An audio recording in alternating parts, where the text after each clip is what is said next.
1997 കളിയാട്ടം, ദീപസ്തംഭ മഹാശ്ചര്യം 99, 2001 കണ്ണകി, 2010 കരയിലേക്കൊരു കടൽ ദൂരം, 2015 കുഞ്ഞിരാമായണം, ഒരു മുറൈ വന്ന് പാർത്തായ 2016, ഒടിയൻ 2018.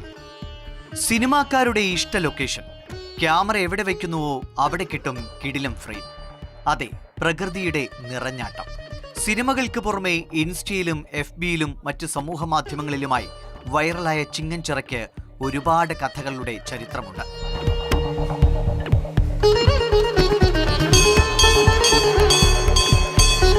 നിരവധി വിശ്വാസങ്ങൾ കുടിയിരിക്കുന്ന പ്രകൃതി ക്ഷേത്രത്തിന് ഒരു കൊടുമുടിയോളം ഐതിഹ്യങ്ങളും.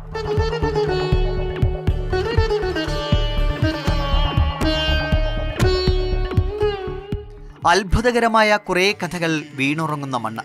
പടർന്നു പന്തലിച്ച് വടവൃക്ഷമായി നിൽക്കുന്ന ആൽത്തറ, ചുവട്ടിൽ കറുപ്പസ്വാമിയുടെ പ്രതിഷ്ഠയും.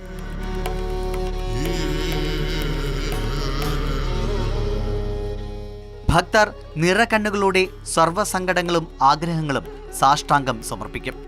എല്ലാറ്റിനും പരിഹാരമുണ്ടെന്ന് പൂർണ്ണ വിശ്വാസം.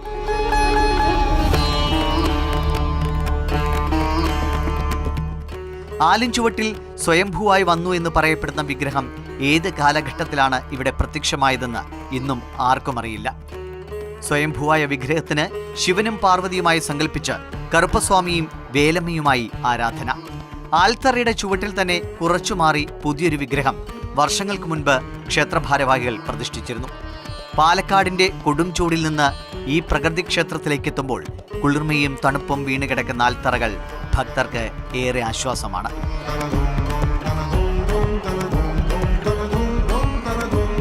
സൂര്യരശ്മി മണ്ണിൽ പതിക്കാത്ത വിധം ഇടതൂർന്നു നിൽക്കുന്ന പേരാലുകൾക്ക് 1 നൂറ്റാണ്ടിലധികം പ്രായമുണ്ടെന്നാണ് കണക്ക്. ആലുകളിൽ നിറയെ വള്ളികൾ.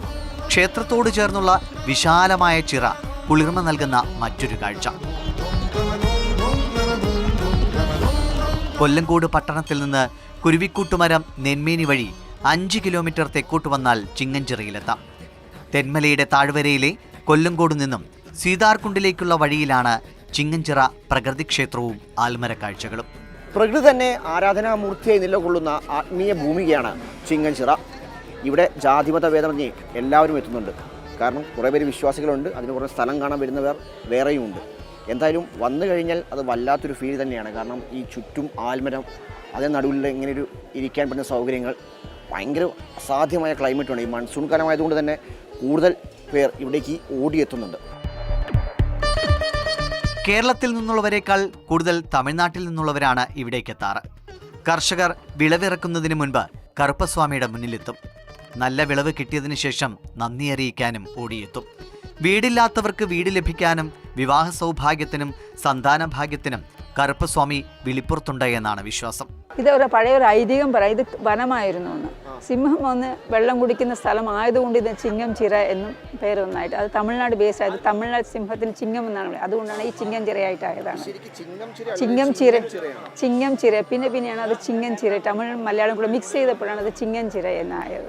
ആൽമരച്ചില്ലകളിൽ ഭക്തർ കൊരുത്തുവെച്ചുപോയ ആവശ്യങ്ങളുടെയും ആഗ്രഹങ്ങളുടെയും തിരുശേഷിപ്പുകൾ ഒരു മനോഹരമായ കാഴ്ചയാണ്. തട്ടം സമർപ്പണമാണ് ഏറ്റവും ആദ്യമായിട്ട് ചെയ്യുന്നത്. അത് കഴിഞ്ഞാൽ പ്രതികരമായിട്ട് വീട്, കാറ്, അങ്ങനെ അവരോട് നേർച്ച, അവർക്ക് എന്താണ് ആഗ്രഹിക്കുന്നത് അതനുസരിച്ച് പ്രാർത്ഥിക്കുകയാണ്.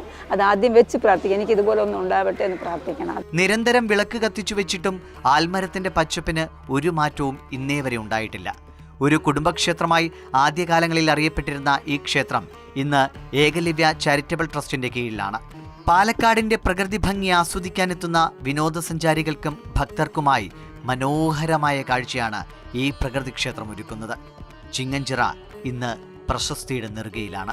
നൂറ്റാണ്ടുകൾ പഴക്കമുള്ള ചിങ്ങൻചിറ ക്ഷേത്രവും അവിടുത്തെ ആൽമരങ്ങളും നമുക്ക് നൽകുന്നൊരു ഫീൽ അത് പറഞ്ഞറിയിക്കാൻ സാധിക്കുകയില്ല. എൻ്റെ ഈ പിറകിൽ കാണുന്നതാണ് നെല്ലിയാമ്പതി മലനിരകൾ. അവിടുന്ന് താഴേക്ക് പതിക്കുന്ന നിരവധി വെള്ളച്ചാട്ടങ്ങൾ. എന്തായാലും കാഴ്ച കൊണ്ട് വലിയൊരു അനുഭൂതിയാണ് നമുക്ക് എന്തായാലും ഈ ക്ഷേത്രം നൽകുന്നത്. അടുത്തൊരു വീഡിയോ വീണ്ടും കാണാം. അതുവരേക്കും tata, bye, okay, see U.